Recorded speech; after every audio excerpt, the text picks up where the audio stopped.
জাতীয় নির্বাচনের দিন যত ঘনিয়ে আসছে ততই বাড়ছে প্রচারণায় গতি। ভোটারদের মন জয়ে প্রচারের ধরনেও এসেছে ভিন্নতা। ভেদাভেদ ভুলে প্রার্থীরা সরাসরি যাচ্ছেন ভোটারদের দুয়ারে। কেউ কেউ করছেন আচরণবিধি লঙ্ঘনের অভিযোগ।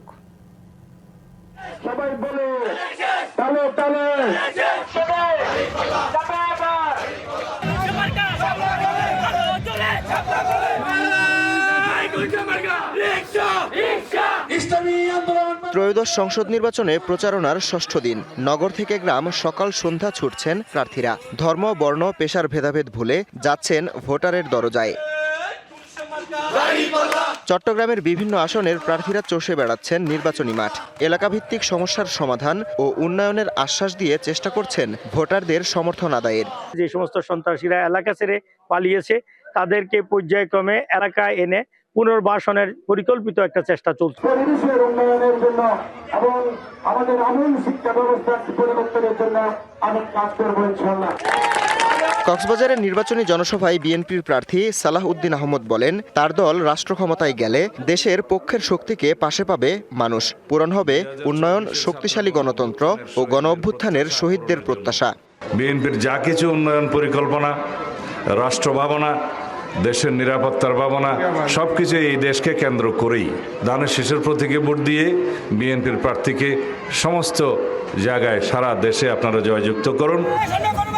নোয়াখালীর সেনবাগে ১১ দলীয় জোটের নির্বাচনী পথসভায় অংশ নেন এনসিপির মুখপাত্র আসিফ মাহমুদ সজীব ভুঁইয়া। তার অভিযোগ, ভোটের জন্য মিথ্যা বুলি শোনাচ্ছে একটি দল। একদিকে তাদের কেউ কেউ সংস্কারের কথা বলে, আবার মাঠ পর্যায়ে না ভোটের পক্ষে ক্যাম্পেইন করে। তাদের এই মুনাফিকি বাংলাদেশের মানুষজন ইতিমধ্যে চিহ্নিত করে ফেলেছে। হবিগঞ্জের নবীগঞ্জে বাংলাদেশ খেলাফতে মজলিসের প্রার্থীর নির্বাচনী জনসভায় অংশ নেন দলটির আমির মামুনুল হক। বিদেশ থেকে দেশে রেমিটেন্সের টাকা আসে নিরাপদে, তাই আজই আপনার আপনজনকে বলে রাখুন, রেমিটেন্সের টাকা যেন শুধু নগদেই পাঠায়। রাষ্ট্র ক্ষমতায় যেতে পারলে ইনসাফের রাষ্ট্র গড়ার কথা জানান তিনি। প্রচার কার্যক্রমে কর্মী সমর্থকদের বাধা দেয়া হচ্ছে বলেও অভিযোগ তার।